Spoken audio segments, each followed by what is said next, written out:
Yeah, I was definitely a proper member of the analytical team and took on, the work that was involved in the commercial and the customer side, as well as the research that was done. So it was definitely a proper job.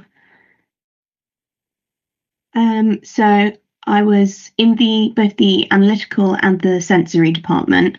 So I did some work in both. For analytical, it was lots of analysis for QC samples, any analysis for like ongoing projects that needed that kind of support I helped with.